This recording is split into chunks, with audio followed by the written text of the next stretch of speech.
Forget all you know about podcasts. We welcome you to an experience uniquely different.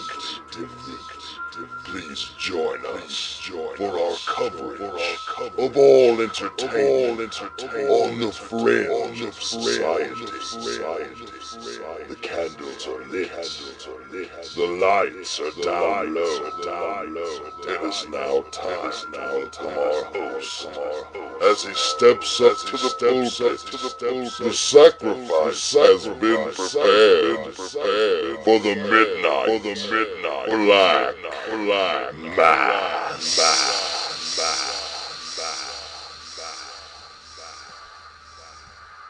Ghastly greetings, groovy ghoulies. The Reverend Dan Wilson here, back with ya for the return of the Midnight Black Mass. Now at Volume 5, beginning with our first episode here on the Beyond Ringside Radio Network at BeyondRingside.com, also still coming to you as part of the Potty Humor Network at YouTube.com/PottyHumor.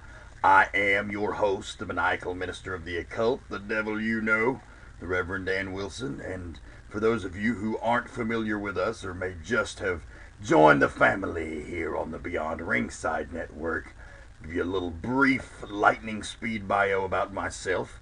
I am a 15-year veteran of the sport of professional wrestling in various capacities, most well known as from 1999 to 2005.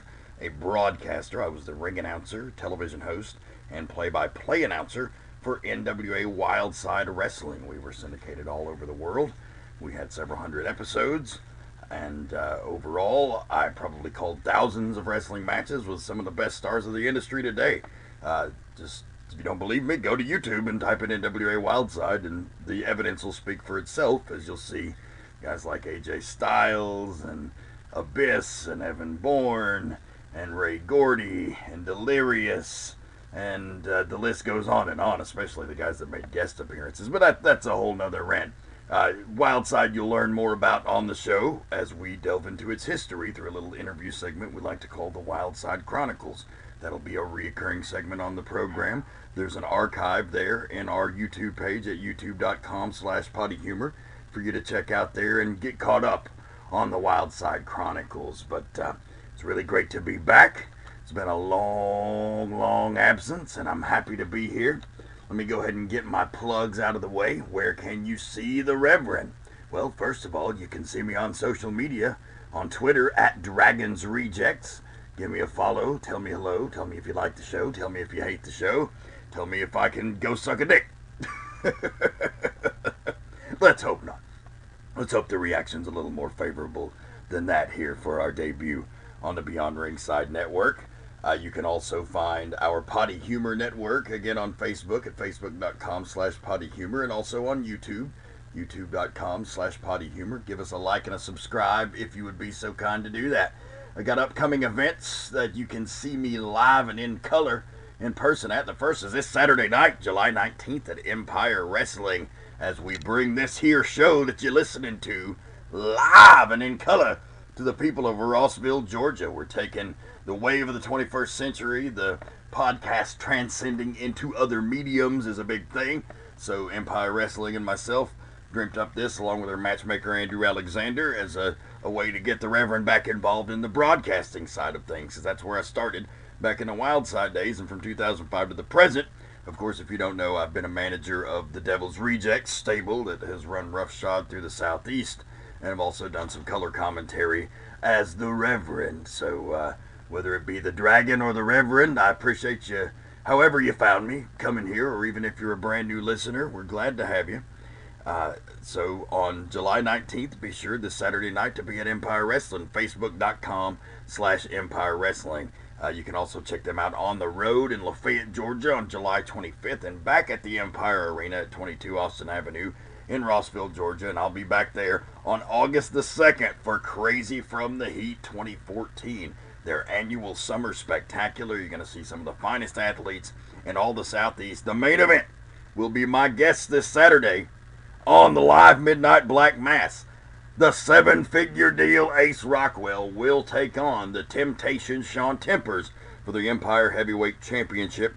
Tempers won the title from Tank back in December, has been undefeated since winning the belt, actually retired my client, Andrew Alexander, in a retirement versus title match, and now probably his greatest rival of all time, Ace Rockwell, has this opportunity, and we're going to get into the nitty-gritty of their history as a former tag team called Pomp and Circumstance, and what is pretty unprecedented on the independent circuit, a 9-year-long feud.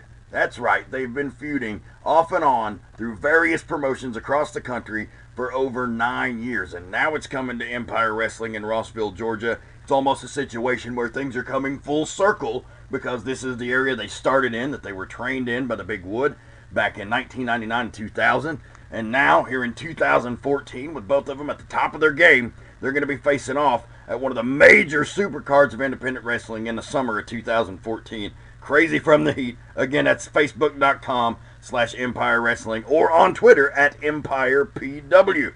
That's not the only place I'm going to be, though. August 29th, that's a Friday, in Atlanta, Georgia, at the Hyatt Regency Ballroom. I will be appearing, as I do annually, for Dragon Con Championship Wrestling. Dragon Con is the largest sci-fi and horror comic whatever convention in the Southeast, and is one of the biggest cons in the world, probably only next to the Wizard World events and the Comic-Cons out in San Diego. So it's a crazy event. You do have to purchase Dragon Con passes. One-day passes run you about $50, but it's a hit every year with the fans. I'm honored that they inducted me into the Dragon Con Wrestling 2012 Hall of Fame. And I'm just looking forward to it, as I do every year. Make your plans to be down in Atlanta for the biggest party in the country going on in that given date, I can assure you. And then we'll be back up in the Chattanooga, Tennessee area on August 31st in Red Bank, Tennessee at the TWE Arena for Pro Wrestling Chattanooga. I'll be appearing there with the Strong Style Psycho Tank. That's Sunday, August 31st. And TNA star Gunner will be headlining that event. Looking very much forward to seeing the Big Wood and all my friends again at Pro Wrestling Chattanooga. So, got all that out of the way. Got a big guest for you tonight. I told you, I wasn't going to lie. We were going hardcore for wrestling this time. We've covered music, we've covered movies, we've had guests. Professional wrestling is where I made my name. It is where I gained all of my life experience as a human being. And it's something I have devoted my life to. And of course, anybody in the business for an extended period of time has ups and downs in terms of your relationship with the industry, in terms of how much you love wrestling. I really admire the guys that just never seem to lose that drive and that passion, because when you're plugging away at it for so long, there's time will come eventually where you're going to lose that drive and you're going to lose that passion. And you got to actively seek sometimes to motivate yourself again. In my case, it was really just being around the guys at Empire Wrestling and seeing that there was another group of people here close to home in my area that wanted to see professional wrestling done right, that snowballed into enjoying other wrestling and trying not to be so close-minded about other styles, and trying to be more open to things that maybe weren't my vision of what professional wrestling is and should be. So, essentially, very happy to be back on the train, back on the wagon, so to speak, of the wrestling addiction. Happy to say I'm watching as much as I can right now, and I feel more complete as a person when that's the case. Always, because it's just always been such a part of my life. I'm watching. I got the other network, great deal. If you don't have that, you should really check it out. Especially you young guys, man, there's so much old stuff on there that you can check out and you can learn from. Informative historical pieces, and for $10 a month, it's hard to beat. And then, if you want to get caught up on the current product, it's there too. Been able to do that a little bit. I've been watching some Mexican wrestling, some AAA on YouTube. You can get their show every week for free on YouTube. And, wrestling's a universal language if you're familiar with it. And so it might be a bit of a different style, but still the most basic psychology of wrestling works anywhere in the world. And it's very interesting to see that. I was very good at Spanish in high school. I took like 3 years, and Maydays the whole time, but I don't remember a fucking bit of it now, unfortunately. So, I don't really understand what's going on, but the little Spanish I do know, I'm able to use context clues, and, you can follow along. This guy's a babyface, this guy's a heel, they got heat, they want to fight, and it's on and you're off at the races. And, you don't need to be able to speak any foreign language to understand that. So, essentially, very happy again just to have wrestling around and consuming me once more. It always sparks my brain and my creativity and my ideas, and very excited that we got this here going with Beyond Ringside. We've got the Midnight Black Mass live coming to Empire this weekend. Gonna be fantastic. So I'm in a good mood, but one of the most popular parts of the show, especially this little intro segment in recent years, has been when I'll do a little bit of Rev's rant, as they call it. And since we're looking at the business of professional wrestling more intently than ever here in Volume 5, I would like to do a little bit of a Rev's rant.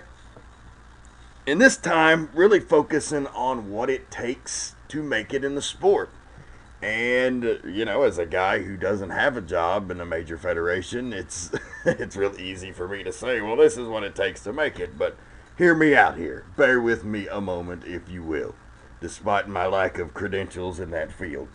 The reason I say this is I was actually reminded of this when I saw an article by my friend Stephen Platinum, who's a promoter of Platinum Championship Wrestling and an actor and a guy. He's just been around for years, and only gotten to know him recently, but, very unique guy, and he always writes these columns called Full Disclosure about various topics that are hot in Georgia wrestling, and he's never afraid to face controversy head on in those. But in the most recent one, he recently named the 10 most influential people in Georgia wrestling, and still do a good bit of my work in the state of Georgia, so it's relevant. One of the interesting items that I saw was actually in relationship to two of my friends that recently have obtained contracts. One being Xavier Woods of WWE fame, formerly Austin Consequences Creed. He started down in Georgia with NWA Anarchy and put in the work and got the job, and still there today, and he's getting TV time. He's being used, and that's what everybody wants. And then also the other would be Dash Wilder, the former Stephen Walters, also of Anarchy fame and other things before. He's actually going to be debuting real soon. I would hope. I've seen that they're doing this thing called the Mechanics out on the NXT house shows with this other kid named Scott Dawson from North Carolina. And it looks like that, with any luck, that they'll be on TV pretty soon. So that's pretty cool. But he mentioned them in one ranking as one of the top 10 most influential people in Georgia, not for their influence, but for their surprising lack of influence. In that, Steven said he saw, and I don't really disagree with this, more guys who fall into the category that is not what they were, which are guys that just simply kept their mouths shut.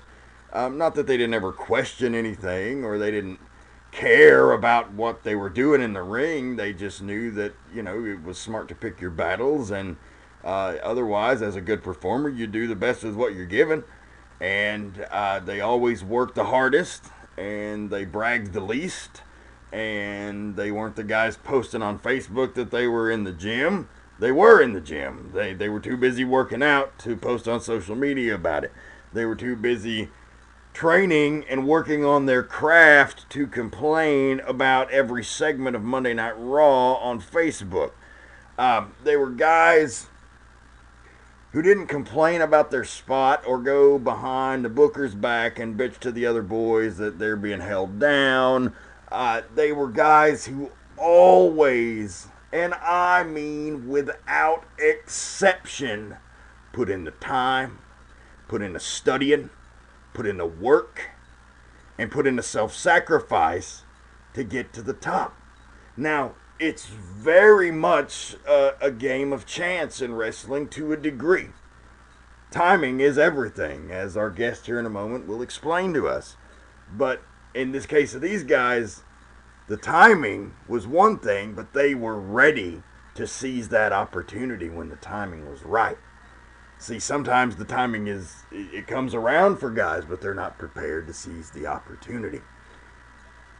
Austin got signed to TNA at a relatively young age, so he had the fortune of being exposed on national television, and then he got signed later by WWE based largely on what he showed there, which was a lot of promise as a young guy, and then also the fact that, okay, he's doing all of this, and he's pursuing a doctorate.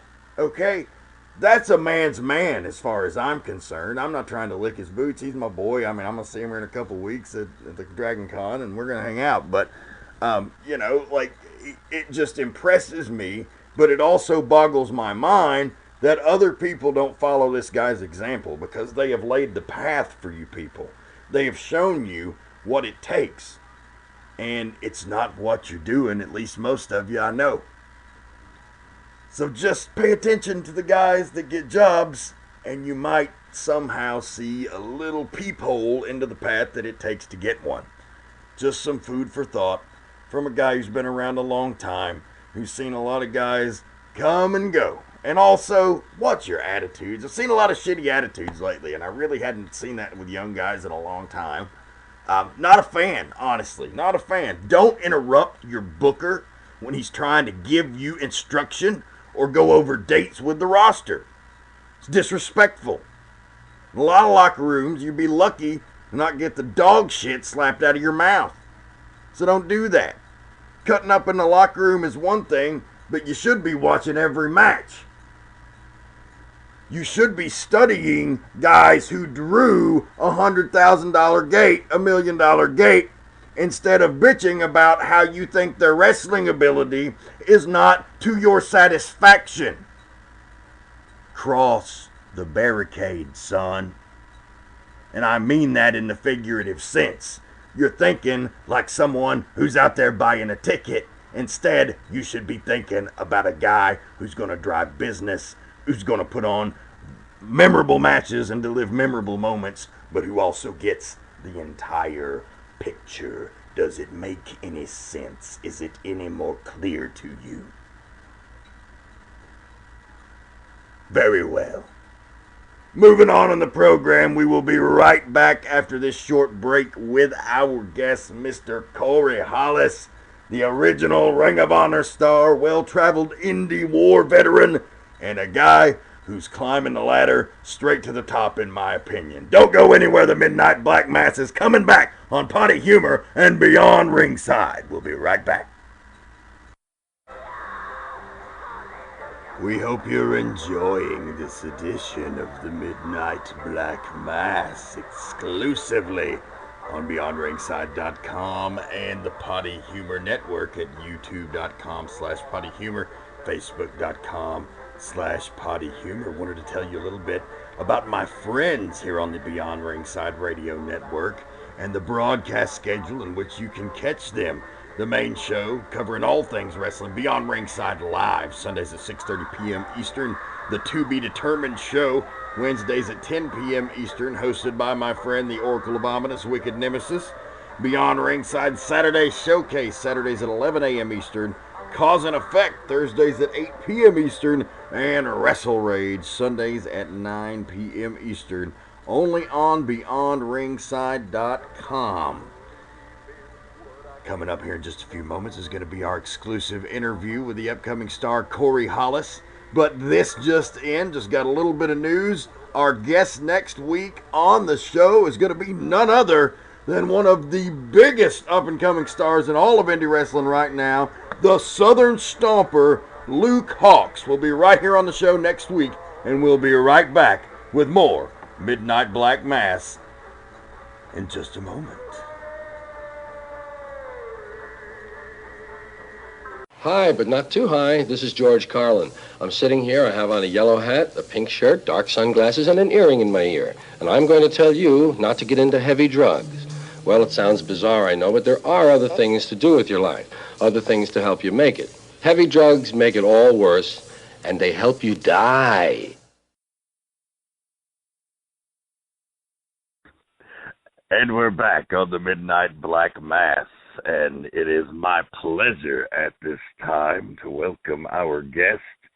You know, this being our first show on the Beyond Ringside Radio Network, based out of lovely Birmingham, Alabama, I thought it only fitting to have our first guest here on this network, one of Alabama's favorite sons, a man who you can see live in action in Cornelia, Georgia on July 26th for Anarchy Wrestling's Hostile Environment, at NWA Legends Fanfest in Charlotte, North Carolina on August 2nd and 3rd when he and his tag team partner Adam Page and Country Jack take on the American Wolves, at Premier Wrestling Experience on August 15th in North Carolina, as well as PWF in North Carolina on August the 22nd.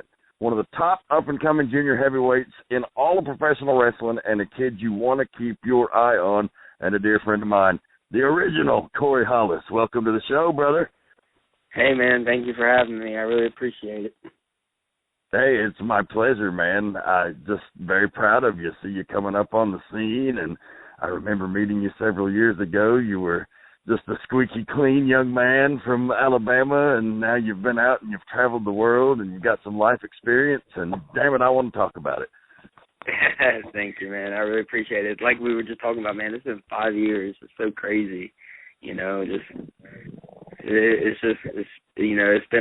been a roller coaster ride so far, and it's been real fun too, man. You know, I've been very fortunate to do the things I've got to do in just a short amount of time. That is mind-blowing to me that it's already been 5 years. But look at how far you've come. I mean, you started, 5 years, is a lot of guys, that's just when the light bulb starts going off. So you've always kind of been ahead of the curve in that respect, you know? Yeah, it's cool, man, because, like, 5 years ago, I mean, I was, you know, a 19-year-old kid, you know, so naive and to everything around me, and I was just excited just to be around everybody and, you know, and just be able to learn and be a sponge. And now it's cool to look back on all those moments, especially like all those days when we were all up in Scottsboro and, you know, doing all those shows and Full Will and everything. And now to where I am, and I hardly ever get to see y'all, but I miss y'all all the time. And I always think about all of you guys. Oh, same here, man. And I mean, that's the wonder of social media. We get to stay in touch.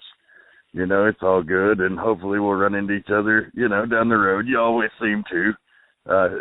You meet up with these guys, and you work a territory together, and you create a bond, and maybe work 2 or 3 territories together, and then guys go off and go their separate ways, and you don't see them for years in some cases. So, you know, at least with, like, the Internet, you keep up now. Yeah, man, you know, but, you know, it's those moments where we get all to hang around and each other, you know, that I really miss and all. But, you know, I know everybody is, you know, still supporting me and me going out chasing all this and still, you know, being my biggest supporters, and that's what I appreciate the most. Absolutely, man. I've never understood the mentality of guys who get jealous or angry of their friends who become successful, because that's a really shitty way to look at life, in my opinion, you know.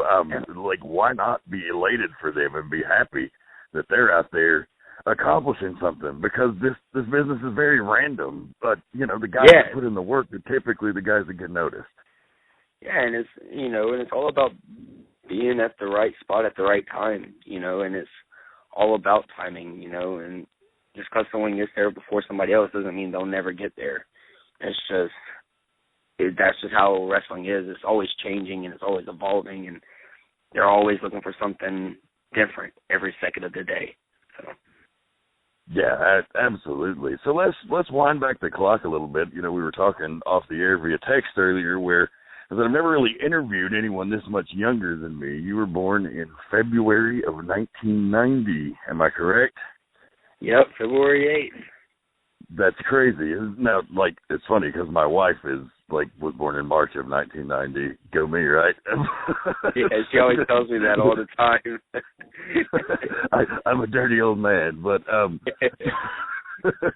old man is in 34, not really. But anyway, So you were born at that time. It was a very different time. Like, I came up, like, first real wrestling event I can remember was seeing, like, WrestleMania 2 on HBO when they showed it on HBO back in those days. But you came up in the 90s, a very different period of wrestling. What were your first memories of wrestling, and, like, what was the thing that just hooked you in? Because everybody's got a sort of a moment or a wrestler or an angle or something that just captivated you. I remember it, man. Like, I was like 3 or 4, and I was big into like Batman and Ninja Turtles and stuff at the time. But my cousin, he brought these 2 action figures, and it was an old Sting and an old Lex Luger, and he had like the old WCW ring, and like that's all I wanted to play with. I didn't care about anything else that I had, and we were all spoiled rotten kids, and that's all I wanted to play with. I didn't care about all the cool stuff outside. I just wanted this face painted action figure was the coolest thing in the world to me. And and then like my mom didn't let me really watch a lot of wrestling as I was younger. It was probably around until I was like 7 or 8, and I was like, Dad, please just let me watch it. Please just let me watch it. And around that time, that's when the Attitude Era was starting, and NWO was really hot, and like I wasn't allowed to watch WWF at all, so I couldn't watch WCW. But looking back on it now, it doesn't even seem like it was bad. But I probably wouldn't let, if I had a 7 or 8 year old kid watch it, I wouldn't let them watch it. But I understand that. And I remember WCW was coming to Birmingham, and it was the night after Goldberg beat Hogan for the belt, and I was begging. And I was, like, pleading with my mom, please let me go to this, please let me go to this. And so I don't know how it happened, but my dad ended up taking me. And the main event, or the first wrestler that I saw in person, and I still remember this, is Kurt Hennig. And he was wrestling DDP that night. And that was the main event. He came out, did a promo, all this other stuff. And then after the show went off the air, they did Goldberg versus Scott Hall for the WCW World title. And just being in that atmosphere, like, it's hard to describe because, but it's still, like, the greatest thing that I can describe at the same time. It is so weird to say. There's no high better than that.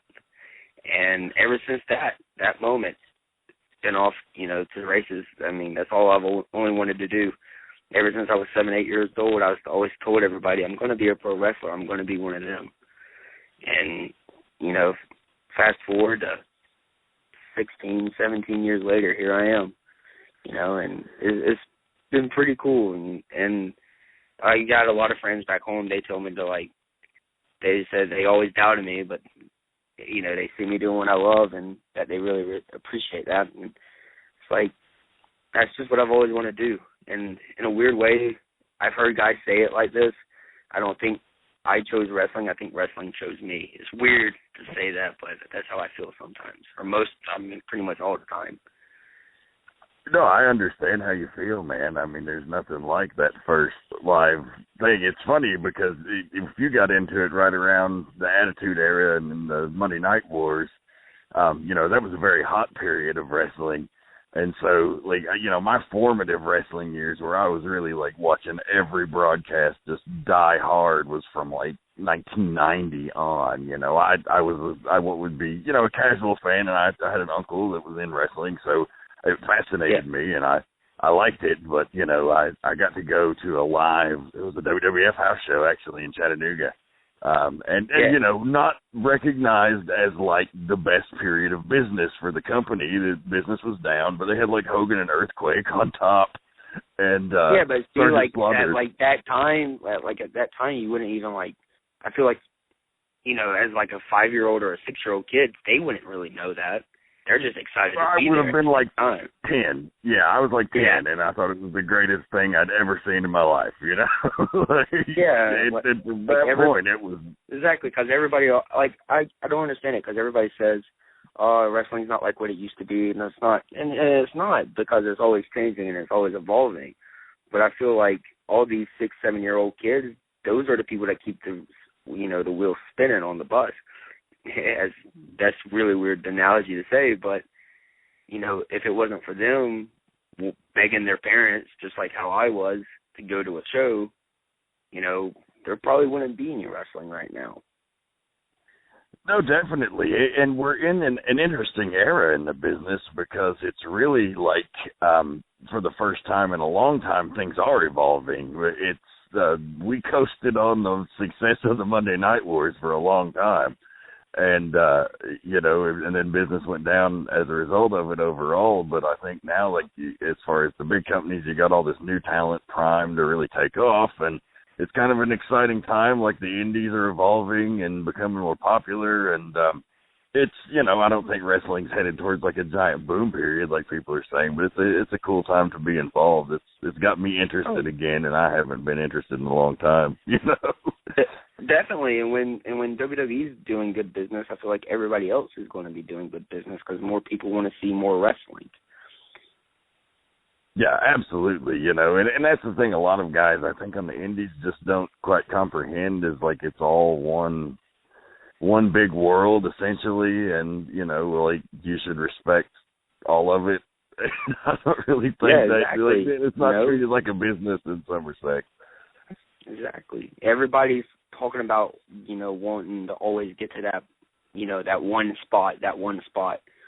I mean, we're already living our dreams. Our dreams is to be pro wrestlers. We're there. I mean, might not be living in big houses or whatever, but we have a brotherhood that no fraternity could ever beat.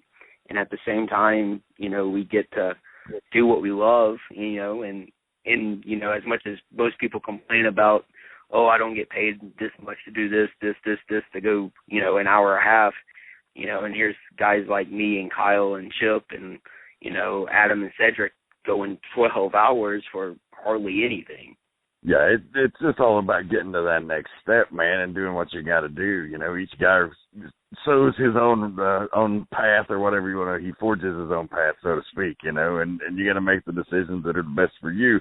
You don't want to look back and say you didn't capitalize on every chance you had. You know, even if it doesn't work out to your benefit, you don't want to say, well, I didn't do everything I could. Exactly, and that's why, you know, all the things that don't work out in life, you always still have wrestling. And, you know, no matter what aspect, you know, you're going through in your life, everybody in wrestling has that common bond that they can always go back to it. And that's what makes them happy. They always go back to that one thing that makes them happy about wrestling, and then all the problems go away. And I feel like, you know, and I see it sometimes as guys, you know, they want opportunities and they're hungry for opportunities, but they're not starving for those opportunities. Right, and it's only when you're starving that you get desperate enough to do something about it. Exactly. And you know, and sometimes a lot of guys say you have to have a chip on your shoulder to, you know, show that you really want it, you know, and sometimes you have to have that. There's a difference between having a chip on your shoulder and then being a complete dick about things, but, you know, it's going out there and proving that you are what you are and who you say you are, and you believe in what yourself. And when you 100% believe in what you are and what you're doing, it portrays to people watching, and everybody can be like, ooh, he really means it, you know? And I feel like there's a lot of guys that they see something that's hot and they want to be that instead of trying to find out what makes them them, because everybody's different. But what makes them them, and portray that out to the audience and in the ring and in their act, and then everybody would be doing so much better, in my opinion. Oh, I agree 100%. You know, more originality. There's too many stagnant guys out there doing the same old crap, just trying to get away with the basic. And even like some things, I'll admit I don't understand, like beyond wrestling. I don't quite understand that gimmick. But if it works out to those guys and it gets them an opportunity, more power to them. At least they're thinking outside the box and trying to do something different. That's the mentality that I have. Yeah, AJ told me this one time. If one person is making money for a company, he's helping everybody make money for the company, and everybody should be, be cheering for him to keep making money for that company. Well, yeah, man. You look at the 80s when Hogan was on top in the WWE, or you look in when Flair was on top. I mean, everybody that was in those locker rooms respected those guys because they helped put food on their table. They were hot. Their residual being hot trickled down to the rest of the card, and they all got paid as a result. Exactly. And, people, are always about, what about me, what about me, what about me? Make it about you then, Don't say what about it. Don't ask. Just go and take it. Yeah, you got to Nothing's see going to ever those be handed. Yeah, nothing in life is ever going to be handed to you. If you really want something, it's not going to be handed to you. Well, let's move the discussion towards. I just want to briefly talk about how you sort of broke into the business. I know you're trained by Wild Thing Will Owens out of Alabama, who was, you mentioned Will earlier. That's who you were talking about. He was the promoter of Ultimate NWA, and a good hand himself. I mean, he'd been around.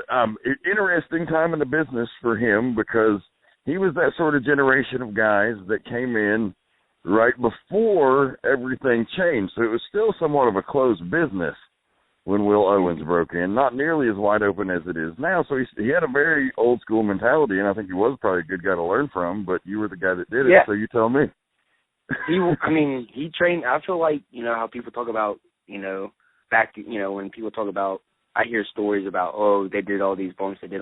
Will put me through that. I did like 50 straight bumps, like straight back bumps. And that was like that was the warm up, and then like 30 flip bumps, and then we started doing like all the cool stuff, as people would say.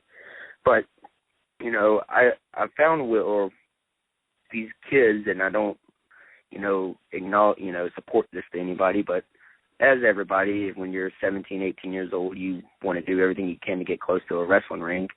So there's these guys that had a ring out close to where I live, and I saw, and I heard about it, and I was like, okay, I'm gonna go there. And then I saw Will, and I just stopped to graduate high school, and wrestling season was already over, and I didn't have any more like high school stuff wrestling wise that I'd be able to do, and because Alabama wrestling in school is not the highest stuff that you can find. So I hop in the ring, and I'm just like watching them, do what they're doing, and they're learning how to fall and take bumps and everything. And I take a bump, and then Will's like, do it again. Take a bump. He's like, do it again. Do 3 more. I do 3 more, and he goes, you've never been in a ring before? I was like, nope. That's the very first day I was ever in a ring, he had me do the whole leapfrog, drop down, drop kick spot, and then a crossbody off the top rope. You believe it or not, yeah. But after that, when he invited me to come up to Scottsboro, and we sat down, we talked, and he met my mom, and we talked about everything, and I paid Will, and he started training me. I trained for a whole year. I didn't train for 3 months and was taught just a arm drag and headlock and shoulder tackle and was thrown out there. Will trained me for a whole year, and then around my second match, tore my meniscus, and I had to have surgery, and it was a tear to where they had to stitch it instead of shave the meniscus off. So I was out longer than what I would be if they would have just shaved it off. And in the long run, it's smart because Dr. Andrews was actually the guy that did it, which is awesome. And so but I still got to go in the car with Will and Posey, because this was around the time Posey just got released from WWE, and I was learning from Will and Posey and Adam Robertson, Patrick and Christian and Adam Jacobs, and everybody and y'all as much as I could, and just being a sponge and being around everybody. And then Will started taking me up to Nashville, and I started, it was getting better. My knee was getting better to where I could wrestle and stuff. And, we started going off to the races, and then Bill got involved, and, and it's been that journey ever since. And it's just been nonstop and just every week. And that's what I love about it. I wouldn't trade it for anything else in the world. Yeah, and it's interesting that you were trained in such an old school manner, but you have a pretty modern style, and I think you have a good balance. I think one thing that you do that stands out more so than some of the same guys that kind of do the same wheelhouse of style is like your selling is just impeccable. And, you know, a lot of guys don't really understand the value of that, I think, in the Indies. And I think that's one of the reasons probably that you're noticed as much as you are, and, you know, along with the hard work that you put in. But what, like, psychologically, what are some of your influences, and, like, how would you describe your self-description of Corey Hollis's style and his psychology towards his whole persona and everything, you know? Yeah, I mean, the whole Country Jack thing, everybody wants to know what Country Jack means. Country Jack, what me and Adam came up with, it was a whole idea, and we talked about it for 6 months before it ever happened. Is we're two young guys that are climbing this proverbial ladder, and it's not just a gimmick. It's actually true. I mean, we keep climbing that ladder, and the bigger companies are saying, hey, you know, you're doing great, keep doing what you're doing, you know, and, you know, you're not going to get noticed when you keep going in that mindset and keep doing. I mean, in a way, you kind of got to go against the grain and be like, screw this, I'm going to take it, you know, and in the heel aspect, it works great because we both think we're, you know, larger than life, and when it's kind of like we have a Napoleon complex. And I think, like, the way my ring works, I try to take everything I've learned from everybody in some aspect or form and put it in there, whether it's from AJ Styles, or Davey, or someone like Will or Ricky Morton, or all these guys that I've got to be around and be in the ring with. I always try to take something from everybody and put that into me and put that out there. And I feel like that's what has helped me so much, is because I don't want to, you know, 10 years from now, I don't want to be able to be barely walking, and because of, you know, all the stuff that, you know, I did in front of 30 people that mean, like, really it means nothing. And it's nothing, like, wrong, but, like, as a human and as a person, our bodies only can take so much. And I want to be able to save all those moments later on down the road and, you know, to help change the sport and but still make it mean something. If you go out there and you just do something just to do it, you're doing it in vain. And when you can do something and it can be just as simple as just looking at one person in the crowd to make it mean something. And that's what I think has gotten lost in the aspect of the art of wrestling, is people always want to, let me get my stuff in, let me get my stuff in, let me get my stuff in. Okay, let me do my one thing that I know no matter what I'm going to do in this match is going to just get over, and because that seems to be working in every match I'm doing, just that one little thing. And everything else we can try to play with, but at the same time, as long as we tell the story of what we need to get across, and I feel like I'm in a place now to where I've been to all these places and I've been around all these guys that I can help all these guys that are trying to get to that next level. And by telling them, hey, man, you don't have to do all this. Why don't you, you know, trim it down? And I don't want to seem like I'm coming off as saying, hey, I don't want to take it or anything. It's you know, our bodies can only take so much just as human beings. And, you know, if you do something and the crowd's not going to respond to it right, it's weird to say because I'm still trying to figure it out as well. But, like, you can save things, and you don't have to do everything under the sun every night, if that makes any sense. That's probably the easiest way I could have said that. Yeah, no, it makes perfect sense. That's Wrestling 101. And, you know, when I mentioned earlier about taking so much time for that light bulb to come on, that's one of the light bulbs that so many guys here, because they kill themselves trying to get noticed on these small shows. Then they get up to bigger shows and they're already starting to be beat up. You know, I got several friends that, you know, are in the prime of their work, but their bodies are really badly beat up. And, you know, you wonder if that's going to limit them from being able to take it to the next level, and that's unfortunate. So listen to Corey out there, young guys. Exactly. And, like, I feel like, you know, wrestling is all about moments. Nobody's going to remember every single move you do in a match. I feel like nobody in the crowd has that type of attention span, especially in this day where everybody's glued to a cell phone. You know, everybody's looking on Facebook or looking on their Twitter or Instagram or whatever it is that they're looking at. and how wrestling matches happen now. Everybody, at TV matches, most guys get 5 minutes, and they want to do 5 minutes of all this hot, flashy stuff. If you have 5 minutes of storytelling, 4 months, 6 months down the road, when you get that time to have a 12, 15-minute match, and you can do all that cool stuff, it means so much more then. I feel like... And the people will not have already seen it. Exactly. And it won't be recycled and everything else. And that's where I think people have gotten lost and into a habit of just keep doing the same thing, or, let's do this, but let's do it really fast, and because we only got this amount of time, and we want to get noticed, and they think getting noticed is by doing all these moves, but it's really not.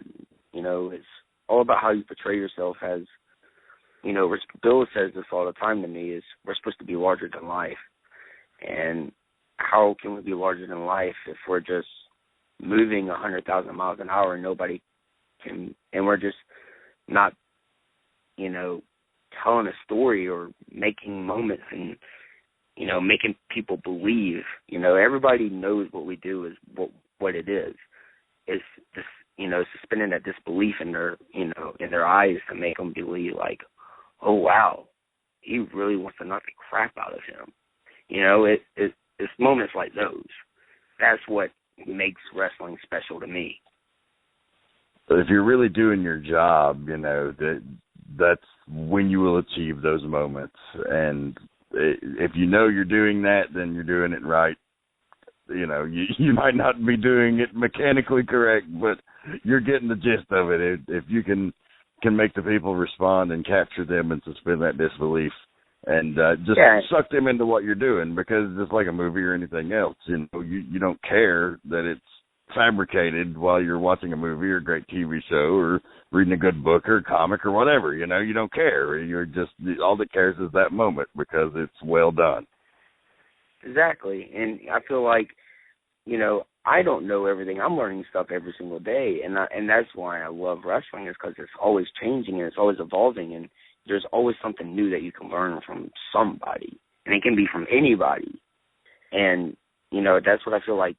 Sometimes guys just feel like, oh, man, I'll just keep doing what I've been doing, and, I'll just say on Facebook and Twitter that I'm not getting noticed because nobody likes me, because they have a personal grudge against me, when nobody knows, nobody's paying attention to stuff like that.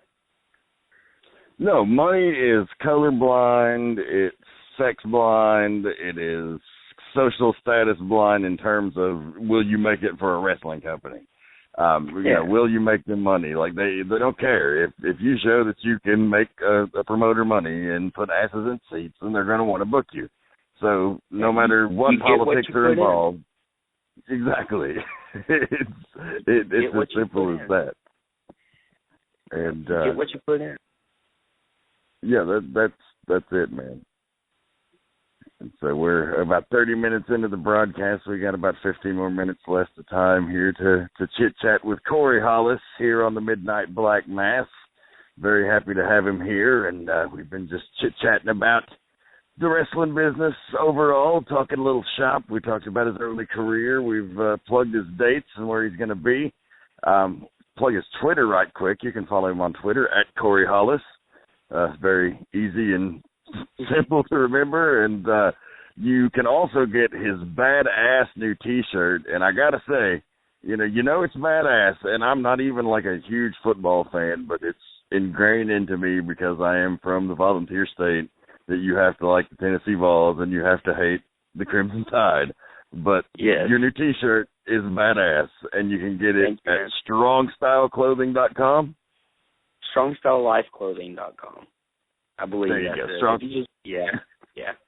strongstylelifeclothing.com, and then you can follow them on Twitter at SSL Clothing. And man, that's a pretty cool thing that's starting to pop up as well. Is they're trying to be like that Suplex Wrestling, which sponsors like Prince Devitt and Adam Cole, I believe. And but this thing, man, is starting. It's bringing in a little bit of noise. I should be getting my shirts in the next few days so I can start bringing them to shows and everything so people can buy them. But, yeah, man, they are really sick, man, and there's more coming as well. It's a Crimson Tide themed shirt. It says something to the effect of Corey Hollis from the land of the dynasty, home of Bear Bryant. Like it's got the red and gray, and it's pretty fantastic. And how much can they pick one up for? It'd be $20 at the shows, and I think it's $25 online due to shipping and everything. Yeah, you should definitely get out there and support Corey Hollis. So I see you're making the rounds. You've done some work for Ring of Honor recently, and lots of folks are proud of you there. You teamed with Mike Posey for a while. Now, is that still going on up there? I saw you guys wrestled each other in the junior tournament recently, so I don't know how are things in that camp. That Alabama attitude is no more. Uh-huh. Alabama version 2 is no more. Alabama attitude version 2 is no more. Yeah, for the fans that don't know, the Ring of Honor fans that may be listening to this that were familiar with Alabama attitude there, it originally goes way back to a guy that Corey's got a big connection with in the business, Adam Roberts, and his old partner, TC Carnage. Adam, most well known as one of the top gear designers in all of the business, the head and owner of Main Event Gear, and they make most of the WWE stuff that's not done in-house. And Adam and his partner TC Carnage were the original Alabama attitude at NWA Wildside. Of course, Bill Barron's having to put his stamp of approval on that with Posey and Hollis become the new Alabama attitude. So what happened there? Why the friction? Why'd you break up? I mean, I think after Ring of Honor announced me in the Top Prospect tournament, and the guy who was going to wrestle got hurt at a indie show, and then they're like, hey, let's have Corey wrestle Posey, and there we are. And when Posey's there, he's off doing his thing, and they got me doing my thing, and I think it's time for something like that. I'm ready to break out and show Ring of Honor what I can do as a singles wrestler. They've seen what I can do as a tag wrestler, but now I feel like it's time that they can see what I can do on my own and everything, and I'm really looking forward to the opportunities there. Excellent. And you can catch Ring of Honor weekly on the Sinclair Broadcasting Network. You can check your local listings for show times, and you can get more info about them at rohwrestling.com. And so as far as the deal with Adam Page, you're tagging with him up at PWX and other shows in North Carolina, if I'm not mistaken. Yep. And so I saw he's also on the Ring of Honor roster. Are you looking to possibly take that there, or are you looking to more push towards a singles thing? Right now I want to focus on singles, but eventually, somewhere down the line, I see me and Adam Page, putting Country Jack in Ring of Honor, and probably one day going after those tag titles. Excellent. Well, I wish you all the best with that, man.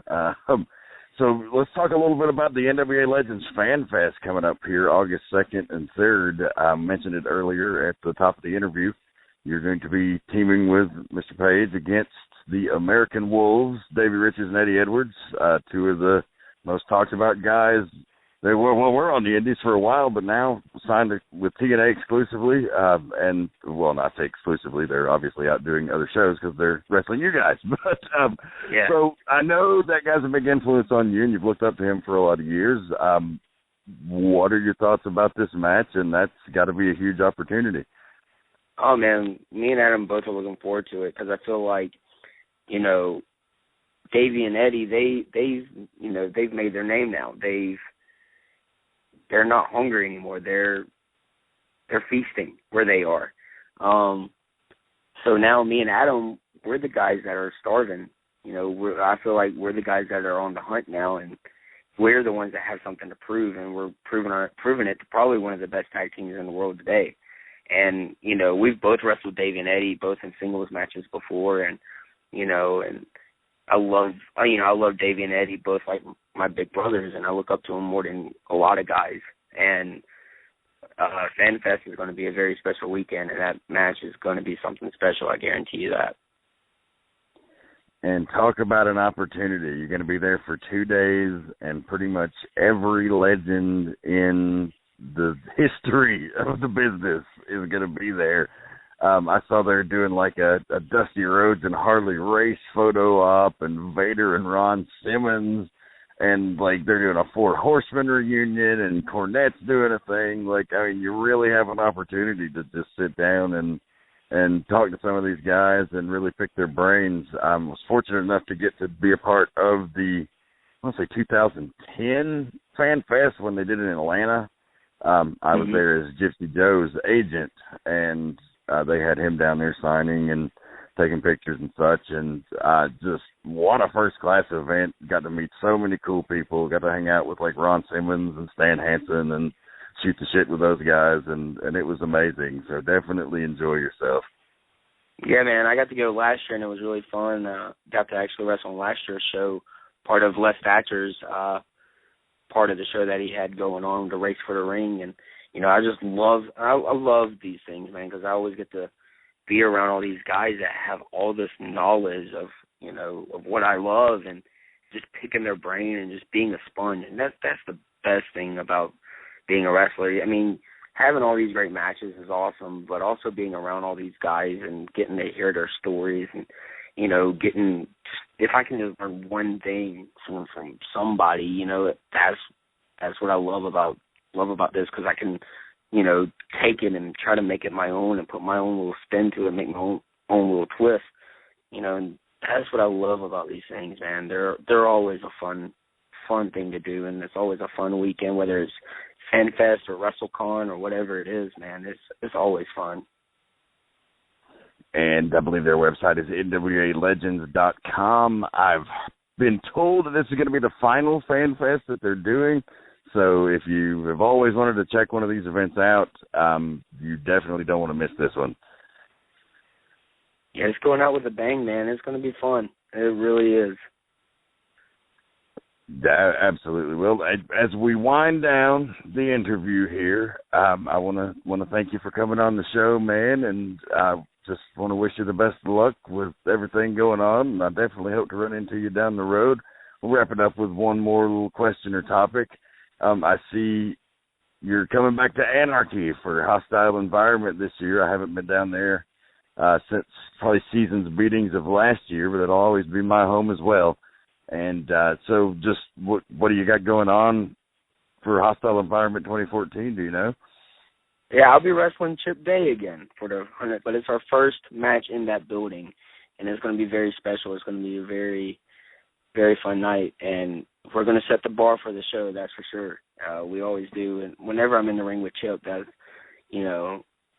what we always do, is we always try to set that bar higher and higher and higher to where people just can't reach it, and I'm looking forward to it. I consider Anarchy my home, and I've always wanted to be one of those guys that could go back 10 years from now and be, or 10, 15 years from now and be one of those wild side guys, just because that building just has so much history to it, that so much, like, you know, and I think people take it for granted how much history is actually in that building, and, you know, the people now are finally, you know, welcoming me in as one of their own, and, you know, that place is my home, man, and I love when I can go out there and just, you know, I feel like giving back, and I love being there. It's real fun. There you go, folks. Corey Hollis, one of the true good guys in the business, in my opinion, a role model for young guys to look up to. He's doing it the right way. He's keeping his ears open. He's keeping his mouth shut, and he's putting in the work. And it's always a pleasure, my friend. Thank you very much for joining me.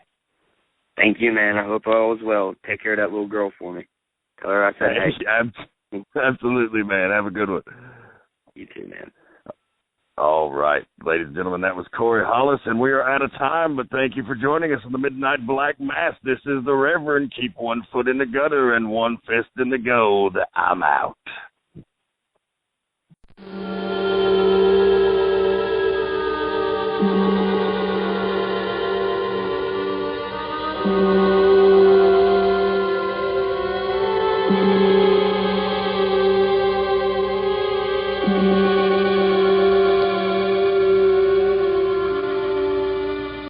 kill the brain and you kill the ghoul.